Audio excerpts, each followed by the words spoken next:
Election Bihar का हो या अमेरिका का हो, बिहार में भी अभी इलेक्शन चल रहे हैं और अमेरिका में भी प्रेसिडेंशियल इलेक्शन चल रहे हैं। दोनों ही जगह सेम इमोशनल कार्ड प्ले हुआ है। अमेरिका में भी एक पर्टिकुलर पार्टी के द्वारा कोविड-19 के वैक्सीन को फ्री करने की बात है, तो बिहार में भी एक पर्टिकुलर पार्टी ने कोविड-19 के वैक्सीन को फ्री करने की बात की है। तो आज के इस पर्टिकुलर वीडियो में हम लोग बेसिकली अमेरिकन प्रेसिडेंशियल इलेक्शन और अमेरिकन प्रेसिडेंशियल इलेक्शन का भारत पर पड़ने वाला प्रभाव, अमेरिकन प्रेसिडेंशियल इलेक्शन में ऐसा कहा जा रहा है जो बाइडेन और डोनाल्ड ट्रंप में अब भारत के लिए कौन अच्छा रहेगा, ऐसा कुछ नहीं है। भारत के लिए दोनों ही कंडीशन में, डोनाल्ड ट्रंप कुछ कंडीशन में हमारे लिए अच्छे होंगे तो जो बाइडेन भी कुछ कंडीशन में अच्छे होंगे, क्योंकि इंटरनेशनल रिलेशन जो होता है वो लॉन्ग टर्म रिलेशन होता है, किसी एक पॉलिटिकल पार्टी से डिसाइड नहीं होता। हाँ, आइडियोलॉजिकल डिफरेंसेस होते हैं, जिस कारण से क्या होता है, इंडिया के उस आइडियोलॉजी के साथ अगर उस पार्टी की सरकार भारत में भी हो तो आइडियोलॉजिकल मैचिंग होगा तो थोड़े कॉन्फ्लिक्ट कम होंगे, कॉन्फ्लिक्ट ऑफ इंटरेस्ट लेकिन बना रहता है। तो आज की इस पर्टिकुलर वीडियो में हम लोग यही देखने वाले। लेकिन अमेरिका यूएस प्रेसिडेंशियल इलेक्शन को समझने से पहले आखिर यूएस है कहां। Generally America means America USA समझते हैं, नहीं, अमेरिका में बहुत सारे, अमेरिका एक कॉन्टिनेंट है और अमेरिका में बहुत सारे देश हैं। तो अमेरिकन कॉन्टिनेंट और इंडिया को अगर देखेंगे, अमेरिकन वेस्टर्न हेमिस्फीयर में तो इंडिया ईस्टर्न हेमिस्फीयर में, और बिहार यहीं पे चुनाव हो रहा है और यहां पे अमेरिका में चुनाव। दोनों में देखिए कितना गैप है, या पश्चिमी गोलार्ध में तो या पूर्वी गोलार्ध, एंटीपोडल पॉइंट में, दोनों के बीच 12 घंटे का, यहां पे दिन होती है, यहां रात, यहां पे रात होती है तो यहां पे दिन होती है। लेकिन सिमिलरिटी है, यहां पे भी कोविड-19 के वैक्सीन फ्री करने की बात है यहां पे भी, और यहां पे भी कोविड-19 के वैक्सीन को फ्री करने की बात है, मैनिफेस्टो में डाला गया पार्टी के द्वारा। तो इंपॉर्टेंट है यह मैनिफेस्टो, क्योंकि यह भी डेमोक्रेटिक कंट्री है, यह भी डेमोक्रेटिक कंट्री है। तो यह अमेरिका है, तो अमेरिकी कॉन्टिनेंट में यूएसए है, यूनाइटेड स्टेट्स, या जो इलेक्शन है यूएसए का है, यूनाइटेड स्टेट्स ऑफ अमेरिका है। तो अमेरिका जो देखेंगे आप, तो अमेरिकी महाद्वीप on the basis of geographical location, अमेरिकी महाद्वीप classified as North America and South America, उत्तरी अमेरिका और दक्षिणी अमेरिका। लेकिन लैंग्वेज बेस्ड पे इसको दो पार्ट में बांटा जा सकता है, एंग्लो अमेरिका और लैटिन अमेरिका। जैसे मैंने लिख रखा है, Anglo America compose by Canada and USA, Canada और United States of America part of Anglo America and remaining part of America, Mexico, Central America and South America part of Latin America. यह जो classification का आधार है, language है। Anglo America में English language based majority population है, means English population है, और लैटिन अमेरिका में Latin language based majority population. Latin language means European language, और लैटिन लैंग्वेज, यूरोपियन लैंग्वेज एक फैमिली है लैटिन लैंग्वेज, इसमें बहुत सारे यूरोपियन लैंग्वेज है, फ्रेंच है, जर्मन है, स्पेनिश है, पुर्तगीज है, और ये सारे लैंग्वेजेस हैं। ये सारे कंट्री जो है इसी लैंग्वेज से है रिलेटेड है। अब इंपॉर्टेंट है America, United States of America को अगर देखा जाए तो एंग्लो अमेरिका और लैटिन अमेरिका में तो क्लासिफिकेशन है ही है, यूनाइटेड स्टेट्स और कनाडा एंग्लो अमेरिका का पार्ट है। इसके अलावा भी कुछ ऐसी विशेषता है जिस कारण से यूएसए जो है यह विश्व की सबसे शक्तिशाली सुपर पावर देश तो है ही है, विश्व की सबसे बड़ी अर्थव्यवस्था भी, और यूएस का इकोनॉमी जो है, यूएस का जो करेंसी है वह वर्ल्ड करेंसी के रूप में भी है। यह कुछ इसका कैरेक्टरिस्टिक्स है। लेकिन डेमोक्रेसी, जो डेमोक्रेटिक फॉर्म्स नॉर्म्स यूएसए में है वही डेमोक्रेटिक नॉर्म्स हमारे इंडिया में भी है। यही रीजन है जो यहां पे भी कोविड-19 के वैक्सीन को फ्री करने की बात है तो वहां पे भी है। देखिए सिमिलरिटी क्या है। तो आज के इस वीडियो में हम लोग यही डोनाल्ड ट्रंप और जो बाइडेन, जो मेन पार्टी है रिपब्लिकन और डेमोक्रेटिक के कंटेस्टर, उसमें से कौन जीतता और भारत के लिए कौन सही होगा, तो इसका हम लोग क्वालिटी चेक करेंगे। तो देखते हैं सबसे पहले तो यूएसए में टोटल 50 स्टेट हैं। ये डोनाल्ड ट्रंप और पिंस, यह राष्ट्रपति और वाइस प्रेसिडेंट दोनों का इलेक्शन होता है। यहां पे जो बाइडेन और कमला हैरिस इंडियन मूल की है, यह इंपॉर्टेंट है, और इंडियन मूल की है, और इंडियन कार्ड को यहां पे प्ले किया गया जो बाइडेन के द्वारा। हालांकि डोनाल्ड ट्रंप को भी बहुत सारे इंडियन कार्ड प्ले किए गए, जैसे 2+2 डायलॉग अभी हाल में ही हुआ है, तो उसको भी यह इंडियन कार्ड है। तो Indian card means Indian voter वहां पे मेजर रोल प्ले करते हैं, और स्विंग स्टेट में उसकी भूमिका महत्वपूर्ण होती है। अभी हम लोग इस पे भी डिस्कस करेंगे क्या है। तो लेकिन दोनों यह रिपब्लिकन पार्टी है और यह डेमोक्रेटिक पार्टी है। रिपब्लिकन पार्टी और डेमोक्रेटिक पार्टी कुछ ऐसा ही होता है जैसे हमारे यहाँ पॉलिटिकल पार्टीज होते हैं, राजनीतिक दल होते हैं। तो ऐसा राजनीतिक दल में आइडियोलॉजिकल डिफरेंसेस होते हैं। अगर राजनीतिक दल की आप परिभाषा डेफिनेशन पे जाए, राजनीतिक दल क्या होता है, वह एक किसी विशेष सत्ता में प्रत्यक्ष भागीदारी के लिए, जो सत्ता में प्रत्यक्ष भागीदारी के लिए क्या करता है, वह किसी विशेष आइडियोलॉजी या किसी विशेष नीति का सपोर्ट करता है। ठीक उसी तरह से रिपब्लिकन और डेमोक्रेटिक भी क्या करता है, एक पर्टिकुलर आइडियोलॉजी के थ्रू वह सत्ता में प्रत्यक्ष भागीदारी के लिए एक्टिव है और डेमोक्रेटिक है। दोनों में क्या डिफरेंस अगर आप देखेंगे तो रिपब्लिक जो है कंजर्वेटिव है और राइट लीनिंग पार्टी है। दूसरा है क्या, रेड एलिफेंट इसका जो है ये है सिंबल है, जबकि इसका सिंबल ब्लू डंकी। इस पे हम डिस्कस करेंगे चुनाव जीतने के बाद। आगे इसके पीछे कहानी है, क्या है कहानी, हम लोग डिटेल्स में इसके बारे में देखेंगे। लेकिन इंपॉर्टेंट है जो ट्रंप और रिपब्लिकन पार्टी है यह कैपिटलिस्टिक फॉर्म ऑफ इकोनॉमी को प्रमोट करती है। एक लाइन में अगर बोला जाए तो पूंजीवादी अर्थव्यवस्था का प्रबल समर्थक है। और चूंकि यह पूंजीवादी अर्थव्यवस्था का प्रबल समर्थक है और हमारे यहां बीजेपी भी देखेंगे आप क्या है, वह कैपिटलिस्टिक फॉर्म ऑफ इकोनॉमी को प्रमोट करते हैं, तो इसलिए दोनों में ट्यूनिंग बैठता है। ऐसा नहीं दोनों में ट्यूनिंग बैठता तो इंटरेस्ट ऑफ कॉन्फ्लिक्ट भी है, विवाद के भी मुद्दे हैं। मोदी और ट्रंप, हॉडी मोदी कार्यक्रम और नमस्ते ट्रंप कार्यक्रम से ऐसा नहीं दोनों में केवल दोस्ती है, विरोध नहीं है, विरोध भी है। तो यह इसको प्रमोट करता है। फिर ऑब्वियस बात है कैपिटलिस्टिक फॉर्म ऑफ इकोनॉमी को अगर रिपब्लिकन पार्टी प्रमोट करता है तो टैक्सेशन पे फोकस करता होगा। जो टैक्स का सिस्टम इसका है, जो सभी के ऊपर tax, open market, minimum wages जैसा कोई कंसेप्ट नहीं, मार्केट के इकोनॉमी को डेवलप कर दो, अपने आप रोजगार सृजन हो जाए। साथ ही साथ यह जो है, यह जो आईटी एक्सपर्ट्स होते हैं, आईटी प्रोफेशनल्स जो आउटसाइडर होते हैं, उसको लेकर के बहुत बड़ी समस्या, उसके लिए बहुत सारे बैरियर, जैसे H1B वीजा को लेकर के या डोनाल्ड ट्रंप ने वीजा रिजेक्शन, जिसका बहुत सारे नॉर्म्स को सेट किया है, जिस कारण से आईटी प्रोफेशनल के वीजा रिजेक्शन का रेट काफी बढ़ गया है। अभी हम लोग उस पर भी डिस्कस करेंगे। लेकिन डेमोक्रेटिक क्या होते हैं, वह लिबरल होते हैं, वह इकोनॉमी होता है गवर्नमेंट कंट्रोल होता है। ऑब्वियस बात है जब गवर्नमेंट कंट्रोल होगा तो मिनिमम वेजेस की बात होगी, मींस न्यूनतम मजदूरी। जैसे हमारे यहाँ कांग्रेस है, मनरेगा जैसे प्रोग्राम को इंट्रोड्यूस किया था, मनरेगा प्रोग्राम ऐसा नहीं जो रूरल एरिया में टेम्पोररी स्ट्रक्चर को, एसेट्स को क्रिएट करता, लेकिन उससे क्या इंपॉर्टेंट, उसमें इंपॉर्टेंट क्या है, उससे बड़े पैमाने पर रोजगार सृजन होता। तो मिनिमम वेज फिक्स कर रही थी सरकार। लेकिन बीजेपी गवर्नमेंट आई है तो बीजेपी गवर्नमेंट ने मिनिमम वेज के बजाय इकोनॉमी को डेवलप, इकोनॉमिकल रिफॉर्म और उसमें ऑटोमेटिकली जॉब क्रिएशन की बात, मींस प्राइवेट सेक्टर की ओर मूव कर रही है। तो यहां पे कुछ आप इस तरह से देख सकते हैं, जो रिपब्लिकन पार्टी है वह बीजेपी के जैसा इसका आइडियोलॉजी है और डेमोक्रेट्स का जो है वह किसके जैसा है, वह कांग्रेस के जैसा आइडियोलॉजी है। फिर देखेंगे जो रिपब्लिकन डिफेंस एक्सपेंडिचर को प्रमोट करता है, जबकि डेमोक्रेट्स से होता है वह क्या करता है, वह डिफेंस एक्सपेंडिचर को कंट्रोल करता है, कम करता है।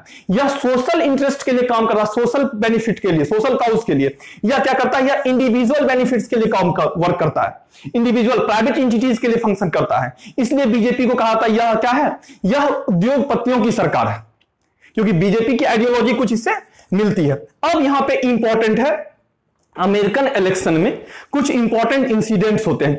मेरा एक और, इससे पहले भी मैंने इस पे एक वीडियो डाल रखा है, उसमें भी इलेक्शन प्रोसेस क्या क्या कैसे होता है उस पे डाल रखा है। आज थोड़ा स्विंग स्टेट के बारे में डिस्कस करेंगे, स्विंग स्टेट में के बारे में डिस्कस करेंगे, स्विंग स्टेट कैसे मेजर रोल प्ले करता है और इंडियंस की भूमिका स्विंग स्टेट में बहुत महत्वपूर्ण होती है। और स्विंग स्टेट होता क्या है इस पे भी हम आगे चर्चा करेंगे। लेकिन थोड़ा डिस्कस करते हैं, जैसे कैलिफोर्निया है, डेमोक्रेटिक का गढ़ है, टेक्सास जो है रिपब्लिक का गढ़ है, डोनाल्ड ट्रंप यहीं से आते हैं।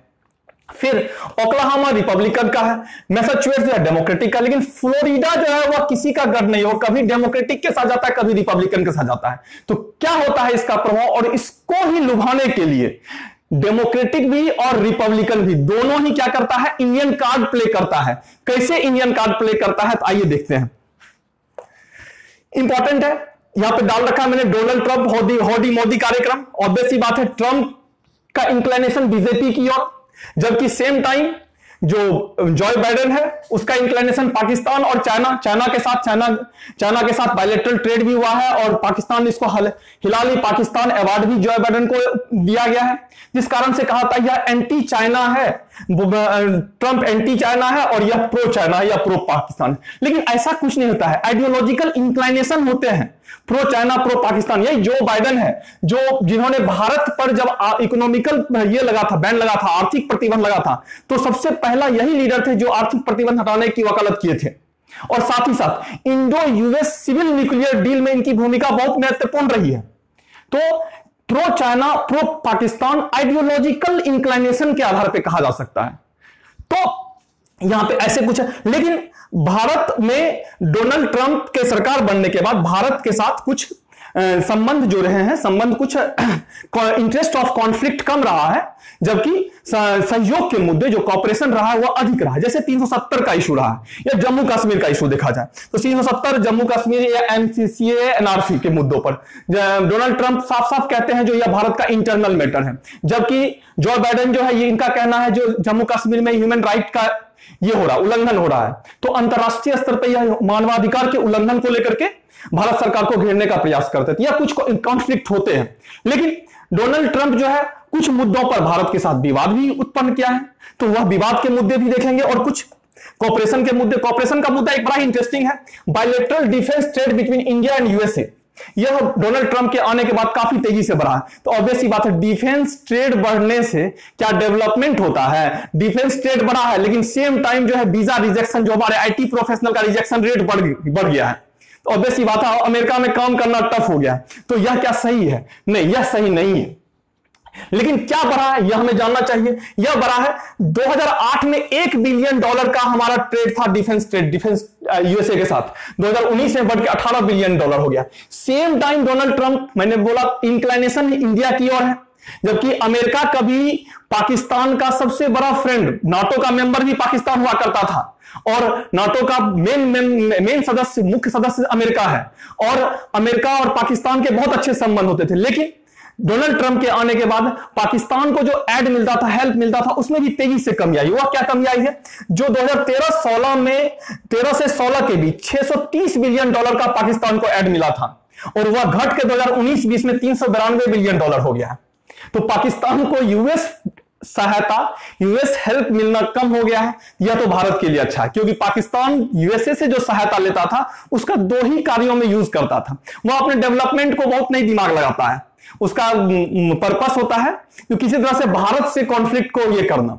तो या तो वह अमेरिका से ही फिर क्या करता था, F-16 जैसे एयरक्राफ्ट फाइटर प्लेन को परचेज करता था उसी के पैसे से, या फिर टेरर फंडिंग का काम करता था। लेकिन हाल के दिनों में अमेरिका ने क्या किया है, अपने सहायता देना कम किया है, तो भारत के लिए थोड़ा यह राहत की बात है। फिर इंपॉर्टेंट है भारत को और डोनाल्ड ट्रंप के द्वारा अंतरराष्ट्रीय स्तर पे बड़े पैमाने पे कुछ सहयोग भी दिए गए हैं, जैसे G7। डोनाल्ड ट्रंप G7 को G11 में कन्वर्ट करने का डिमांड रख चुके हैं। G7 ग्रुप 7 जो है विकसित देशों का समूह, जो कभी G8 के रूप में हुआ करता था, लेकिन जब से रूस इससे हटा तब से G7 के रूप में है और G11 में कन्वर्ट करने की बात, ताकि भारत को इसमें क्या किया जाए, शामिल किया जाए। फिर यूएनएस, यूनाइटेड नेशन सिक्योरिटी काउंसिल में परमानेंट मेंबरशिप को लेकर के भारत के पक्ष में डोनाल्ड ट्रंप की पॉलिसी रही है। इसके अलावा क्वाड और मालाबार एक्सरसाइज, मालाबार एक्सरसाइज पे भी मैंने एक वीडियो डाल रखा है। मालाबार एक्सरसाइज एक्चुअल में क्वाड वार एक्सरसाइज है और वो उसमें डोनाल्ड ट्रंप की बहुत महत्वपूर्ण भूमिका है। ऑस्ट्रेलिया, इस मालाबार एक्सरसाइज में ऑस्ट्रेलिया को शामिल करने में डोनाल्ड ट्रंप बहुत इंपॉर्टेंट रोल प्ले कर रहा है, जिससे जो भारत के साथ कुछ इंपॉर्टेंट सहयोग, कॉपरेशन की बात है। फिर 2+2 डायलॉग। अब यह 2+2 डायलॉग कुछ वैसा ही इंटरेस्टिंग है जैसे केंद्र सरकार, जैसे बिहार में मान लो चुनाव आया तो केंद्र सरकार कहती है मैं इतना जॉब क्रिएट करूंगा, इतना जॉब क्रिएशन मुझे करना है, या फिर कुछ ऐसे ऐसे फंड को अनाउंस कर देती है, ये इतना पैकेज। तो कुछ 2+2 डायलॉग वही है। यह 2+2 डायलॉग डिफेंस और फॉरेन मिनिस्टर्स का डायलॉग है जो कि अभी चल रहा है, और डिफेंस और अमेरिकन डिफेंस मिनिस्टर और अमेरिकन फॉरेन मिनिस्टर और भारतीय डिफेंस मिनिस्टर और भारतीय फॉरेन मिनिस्टर दोनों मिलकर यहां पे कुछ बायलैटरल एग्रीमेंट करेंगे और इस एग्रीमेंट को लेकर के भी हम अलग से सेपरेट वीडियो लेके आएंगे। लेकिन इसका उद्देश्य है जो इंडियन कम्युनिटी यूएसए में है। अब यह 2+2 डायलॉग अभी ही क्यों, इससे पहले भी हो सकता था या कुछ दिन बाद भी हो सकता था, लेकिन अभी, अब जबकि वहां अमेरिका में इलेक्शन चुनाव चल रहा है, तो उसके पीछे रीजन है इंडियन कम्युनिटी के वोट को क्या करना, अट्रैक्ट करना। क्योंकि स्विंग स्टेट में इस बार इंडियन कम्युनिटी की वोट बहुत महत्वपूर्ण है, क्योंकि नेक टू नेक फाइट है। अब जैसे यही मैंने क्वाड कंट्री है, क्वाड कंट्री इंडिया है, ऑस्ट्रेलिया है, यूएसए है और जापान है, जो कि चाइना को काउंटर करने के लिए है।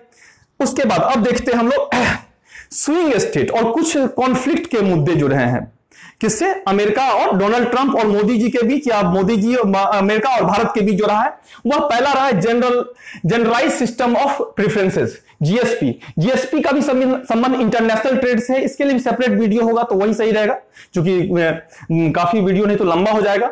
दूसरा है H1B वीजा पॉलिसी को लेकर के, जो आईटी प्रोफेशनल्स को लेकर के जो डोनाल्ड ट्रंप हमेशा से यह रहा है, डोनाल्ड ट्रंप की पॉलिसी रही है जो अमेरिकन फर्स्ट मींस नेशनलिज्म को क्या करना, उभारना। जैसे मोदी गवर्नमेंट भी नेशनलिज्म, राष्ट्रवाद को उभारती है, ठीक वैसा ही डोनाल्ड ट्रंप की भी पॉलिसी रही क्या, नेशनलिज्म को क्या करना, प्रमुख मुद्दा बनाना, अर्थात अमेरिकन फर्स्ट। पहले जॉब में किसको प्रायोरिटीज, अमेरिकन को। तो आईटी प्रोफेशनल्स अगर आता है तो उसको H1B वीजा चाहिए होता है, और उस H1B वीजा के नॉर्म्स को क्या किया गया, काफी स्ट्रॉन्ग किया गया, काफी टाइट किया गया। इसका आंसर H1B वीजा का रिजेक्शन रेट काफी बढ़ गया। इसका एक डेटा है, 2016 में मात्र 6% H1B वीजा अगर अप्लाई करते थे तो 6% इंप्लॉय का ही रिजेक्ट होता था, लेकिन 2020 में बढ़ के 44% हो गया। अब बताओ, डोनाल्ड ट्रंप जो है वह डिफेंस ट्रेड हमारे साथ किया है, डिफेंस ट्रेड हमारा बढ़ा है, बायलेटरल ट्रेड भी कुछ बढ़े हैं। बायलेटरल ट्रेड बढ़ने का रीजन यह रहा है, जो चाइना के साथ ट्रेड वार चला है तो भारत से कुछ प्रोडक्ट को वह भारत से अब आयात कर रहा है। लेकिन जो हमारे आईटी प्रोफेशनल, जो सर्विस सेक्टर हमारा इंपॉर्टेंट है हमारे इकोनॉमी का, और वह इंपॉर्टेंट रोल प्ले करता है, और उसका जो है वह रेट कम हुआ है, उसका जो रिजेक्शन रेट है, वीजा रिजेक्शन रेट बढ़ गया है। तो यहां पे यह दोनों के बीच, भारत और यूएसए के बीच बहुत बड़ा डिस्प्यूट है यह। तो लेकिन इंपॉर्टेंट है, जो दोनों में सहयोग के अधिक मुद्दे हैं अंतरराष्ट्रीय स्तर पे, चूंकि आइडियोलॉजिकल सिमिलरिटीज है बीजेपी और रिपब्लिकन पार्टी में, डेमोक्रेटिक, इसलिए मोदी और डोनाल्ड ट्रंप को दोनों भाई भाई माना जाता है। लेकिन अब 2-3 पॉइंट इंपॉर्टेंट, जैसा मैंने पहले ही कहा था, हाँ 2+2 डायलॉग अभी ही क्यों, और वाइस प्रेसिडेंट डेमोक्रेटिक के द्वारा वाइस प्रेसिडेंट के रूप में कमला हैरिस जो इंडियन मूल की है उसको बनाया जाना।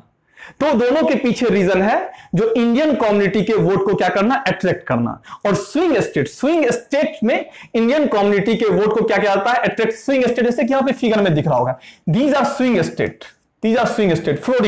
फ्लोरिडा को ही एक एग्जांपल समझाते हैं। स्विंग स्टेट वह स्टेट होता है जिसमें मतदाता किधर वोट करेगा, डेमोक्रेटिक में करेगा कि रिपब्लिकन में करेगा, इसका रुझान पता नहीं चलता है। वह इंस्टेंट जिसमें चुनाव होता है उसी समय पता चलता है, और आफ्टर इलेक्शन। और इस बार नेक टू नेक फाइट है। डोनाल्ड ट्रंप को भी काफी प्रॉब्लम है, डोनाल्ड ट्रंप को भी काफी चैलेंज मिल रहा है जो बाइडेन के द्वारा। तो इस कंडीशन में इंडियंस की भूमिका महत्वपूर्ण हो जाएगी। और यहां पे जो है स्विंग स्टेट में फ्लोरिडा में जो है, फ्लोरिडा स्विंग स्टेट के रूप में है। यह फ्लोरिडा जिधर जाएगा, जिधर डेमोक्रेटिक में जाता है तो डेमोक्रेटिक के चुनाव जीतने की संभावना अधिक है, या रिपब्लिकन में जाता है तो रिपब्लिकन। लास्ट इलेक्शन में रिपब्लिकन के साइड था फ्लोरिडा स्टेट जो है रिपब्लिकन के पक्ष में था। लेकिन चूंकि डोनाल्ड ट्रंप की पॉलिसी कुछ ऐसी रही है, कोविड-19 को लेकर के बहुत ही इफेक्टिव नहीं है, बहुत ही पॉजिटिव नहीं है, जिस कारण से अमेरिका में डेथ रेट काफी अधिक हो गए हैं।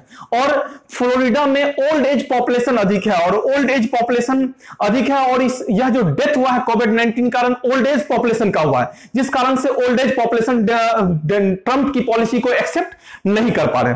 तो यह कुछ स्टेट्स है जो कि ओहायो है, पेंसिल्वानिया है, ये सारे मैसाचुसेट्स है, विस्कॉन्सिन है, ये सारे स्टेट जो है स्विंग स्टेट्स हैं। और यह स्टेट डिसाइड करेगा अमेरिका में राष्ट्रपति कौन बनेगा। और इस स्टेट में इंडियंस की भी भूमिका महत्वपूर्ण है। क्यों भूमिका महत्वपूर्ण इंडियंस है? ये सारे स्टेट इंडस्ट्रियलिस्ट स्टेट है, देखेंगे आप तो ये सारे इंडस्ट्रियल एरिया है, और इंडस्ट्रियल एरिया में भारतीय जो है यहां पे काफी इंपॉर्टेंट रोल में है। भारतीय सॉफ्टवेयर इंडस्ट्रीज में, मैन्युफैक्चरिंग, दोनों ही सेक्टर में काफी इंपॉर्टेंट रोल में यहां प्ले कर रहा है। थोड़ा भारतीय और इंडियन और चाइना की बात करने अगर बात हुई है तो इंडियंस जो है यहाँ पे जनरली व्हाइट कॉलर लेबर के रूप में, जबकि चाइनीज पॉपुलेशन, चाइना बहुत नहीं इंफ्लुएंस करता है यूएस इलेक्शन को, ध्यान रखना है। चाइनीज कम्युनिटी जो है वह इंफ्लुएंस नहीं करती। चाइनीज कम्युनिटी क्या है, ब्लू कॉलर में है और उसकी संख्या कम है, इंडियंस की संख्या अधिक है यहां पे। तो इसलिए इंडियंस वोट को अट्रैक्ट करने के लिए डेमोक्रेटिक के द्वारा भी, रिपब्लिकन के द्वारा भी तरह तरह के जो है वह इमोशनल कार्ड, तरह तरह के मेथड को अप्लाई किया, जैसा कि भारत में होता है। हालांकि अमेरिका में भी चुनाव अब की बार ट्रंप सरकार जैसे मुद्दों को, जैसे स्लोगन को उछाला जाता है, जैसे भारत में मोदी जी भी उछालते हैं, तो कुछ इस तरह से है यह। लेकिन इंपॉर्टेंट है, सरकार किसी की भी बने, ट्रंप की बने या बाइडेन की बने, ठीक है, इंटरनेशनल रिलेशन में जो पॉलिसी का मैकेनिज्म होता है एक लॉन्ग टर्म मैकेनिज्म होता है, एक दीर्घकालीन नीति होती है। ऐसा नहीं है बाइडेन का बनता है तो भारत के साथ उसके संबंध खराब हो जाएंगे। मैक्सिमम जो इंडियंस रहा है वो हमेशा से डेमोक्रेटिक के सपोर्ट में ही रहा है, इंडियंस रिपब्लिकन के सपोर्ट में नहीं रहा है। तो लेकिन इस बार लास्ट ईयर कुछ इंडियंस रिपब्लिकन के सपोर्ट में गए हैं, हो सकता है इस बार भी कुछ जाए। तो इसका यह अर्थ नहीं है जो डेमोक्रेटिक बनता है तो वह इंडिया से वार स्टार्ट कर देगा, या रिपब्लिकन बनता है तो वह इंडिया को सारा कुछ दे देगा। वह इंटरनेशनल रिलेशन का एक मैकेनिज्म है। हाँ, आइडियोलॉजिकल सिमिलरिटी है। अगर मान लो वहां पे अमेरिका में डेमोक्रेटिक की सरकार बनती है और इंडिया में बीजेपी हार जाती है, कांग्रेस की सरकार बन जाती है, तो फिर दोनों में आइडियोलॉजिकल सिमिलरिटीज। या फिर वहां पे डोनाल्ड ट्रंप की सरकार बनती है, इंडिया में कांग्रेस की सरकार बनती है, दोनों में आइडियोलॉजिकल कॉन्फ्लिक्ट। तो यह आइडियोलॉजिकल कॉन्फ्लिक्ट होता है, यह इंक्लाइनेशन होता है।